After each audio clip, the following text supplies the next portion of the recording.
YouTube ಸ್ಟುಡಿಯೋದಲ್ಲಿ ಹೊಸ update ಬಂದಿದೆ.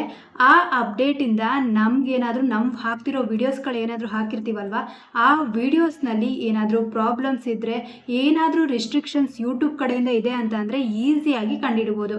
ಇದು ಯೂಟ್ಯೂಬ್ ಸ್ಟುಡಿಯೋದಲ್ಲಿ ಯೂಟ್ಯೂಬ್ ಕಡೆಯಿಂದನೇ ಅವ್ರು ತೊಗೊಂಡು ಬಂದಿರೋದು ಒಂದು ಆಪ್ಷನ್ ಇದು. ಇದರಿಂದ ನೀವೆಲ್ಲರೂ ಯೂಸ್ ಮಾಡ್ಕೊಳ್ಳಿ, ಇದು ನಿಮಗೆ ತುಂಬಾ ಹೆಲ್ಪ್ ಆಗುತ್ತೆ. ಇಲ್ಲಿ ಏನೇನಿದೆ ಅಂತೇಳಿ ನಾನು ಕಂಪ್ಲೀಟಾಗಿ ಈ ವಿಡಿಯೋದಲ್ಲಿ ಹೇಳ್ತೀನಿ.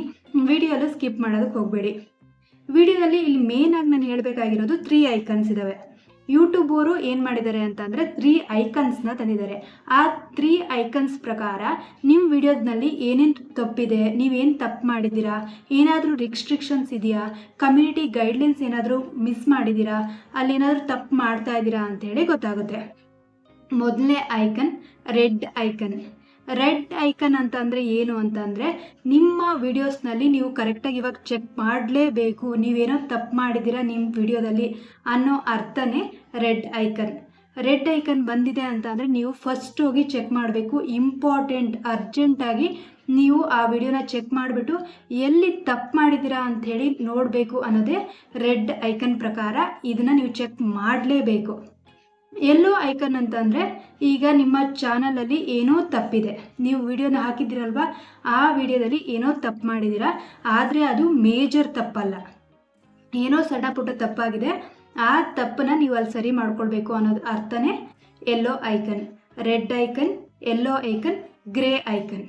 ಗ್ರೇ ಐಕನ್ ಅಂತ ಅಂದರೆ ಏನು ತಪ್ಪು ಇಲ್ಲ, ಬಟ್ ನೀವಲ್ಲಿ ಮುಂದೆ ಏನಾದರೂ ತಪ್ಪಾಗ್ಬೋದು, ಇದನ್ನು ನೀವು ಸರಿ ಮಾಡ್ಕೊಳ್ಳಿ ಅಂತೇಳಿ ಗ್ರೇ ಐಕನ್ನ ಕೊಡ್ತಾರೆ. ಗ್ರೇ ಐಕನ್ನು, ಎಲ್ಲೋ ಐಕನ್ನು, ಅದ್ರ ಜೊತೆಗೆ ರೆಡ್ ಐಕನ್, ಈ 3 ಐಕನ್ನು ಬಂದಿಲ್ಲ. ನೀವು ಹಾಕಿರೋ ವಿಡಿಯೋದಲ್ಲಿ 3 ಐಕನ್ಸು ಕಾಣಿಸ್ತಾ ಇಲ್ಲ ಅಂತಂದರೆ ನೀವು ಹಾಕಿರೋ ವಿಡಿಯೋಸ್ನಲ್ಲಿ ಏನೂ ತಪ್ಪಿಲ್ಲ, ನೀವು ಏನೂ ತಪ್ಪು ಮಾಡಿಲ್ಲ. ನೀವು ಏನೇನು ವಿಡಿಯೋಸ್ಗಳನ್ನ ಹಾಕ್ತಾ ಇದ್ದೀರಾ, ಥಂಬ್ನೇಲ್ನ, ಟೈಟಲ್ನ, ಡಿಸ್ಕ್ರಿಪ್ಷನ್ನ ಏನೇನು ಹಾಕ್ತಾ ಇದ್ದೀರಾ ಅದನ್ನೆಲ್ಲ ಕರೆಕ್ಟಾಗಿ ಹಾಕ್ತಾ ಇದ್ದೀರಿ ಅಂತ ಅರ್ಥನೇ. ಏನು ಅಲ್ಲಿ ನಿಮ್ಗೆ ಯಾವುದೂ ಐಕನ್ಸ್ ಬಂದಿಲ್ಲ ಅಂತಂದರೆ, ನನಗೇನೋ ಐಕನ್ಸ್ ಬಂದಿಲ್ಲ, ನಾನೇನೋ ತಪ್ಪು ಮಾಡ್ತಾ ಇದ್ದೀನೇನೋ ಅಂತ ಅಂದ್ಕೊಳೋದಕ್ಕೆ ಹೋಗಬೇಡಿ.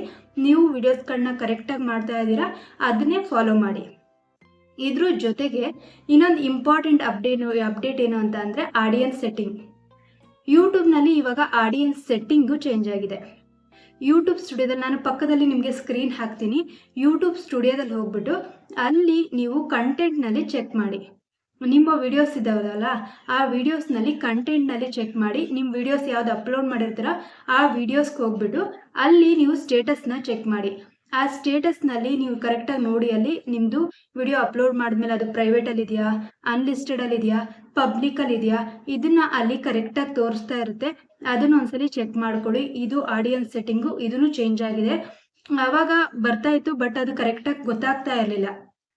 ಪಬ್ಲಿಕ್ ಆದಾಗ ಒಂದು ವರ್ಡ್ ಐಕನ್ ತೋರಿಸ್ತಾ ಇದ್ರು, ಆದರೆ ಇವಾಗ ಪಬ್ಲಿಕ್ ಆದ ತಕ್ಷಣನೇ ಒಂದು ಸಿಂಬಲ್ ಅಲ್ಲಿ ಕಾಣಿಸುತ್ತೆ. ನಾನು ಅಲ್ಲಿ ಮೆನ್ಷನ್ ಮಾಡ್ತೀನಿ ನೋಡಿ, ಆ ಸಿಂಬಲು ಆಲ್ರೆಡಿ ನಿಮ್ಮದು ಅದು ಪಬ್ಲಿಕ್ ಆಗಿದೆ ಅಂತ.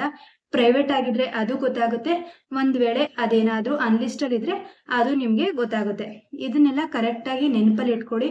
ಯೂಟ್ಯೂಬ್ ಸ್ಟುಡಿಯೋದಲ್ಲಿ ಇದನ್ನ ಈ ರೀತಿ ಮಾಡೋದ್ರಿಂದ ಏನಾಗ್ತಿದೆ ಅಂತ ಅಂದರೆ, ಇವಾಗ ನೀವು ಯಾವುದಾದ್ರೂ ವಿಡಿಯೋಸ್ಗಳನ್ನ ಅಪ್ಲೋಡ್ ಮಾಡಿರ್ತೀರಲ್ವಾ, ಆವಾಗೆಲ್ಲ ಏನಾಗ್ತಿತ್ತು, ಯಾವುದೋ ಒಂದು ಸೆಟ್ಟಿಂಗ್ ಹೋಗ್ಬಿಟ್ಟು ಆ ಸೆಟ್ಟಿಂಗ್ 2-3 ಸೆಟ್ಟಿಂಗ್ಗಳನ್ನ ಚೆಕ್ ಮಾಡಬೇಕಾಗಿತ್ತು.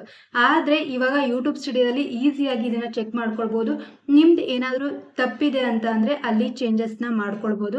ಅದಕ್ಕೆ ನೆನಪಲ್ಲಿ ಇಟ್ಕೊಳ್ಳಿ. ಆದಷ್ಟು ನಿಮಗೆ ಇದಿಷ್ಟು ಹೆಲ್ಪ್ ಆಗ್ತಾ ಇದೆಯಾ ಅದನ್ನು ನೀವು ಬೇಕಾದರೆ ಹೋಗಿ ಚೆಕ್ ಮಾಡ್ಕೊಳ್ಳಿ. ನಿಮಗಿದು ಅಪ್ಡೇಟ್ ಬಂದ ತಕ್ಷಣವೇ ಹೋಗಿ ಚೆಕ್ ಮಾಡ್ಕೊಳ್ಬೋದು.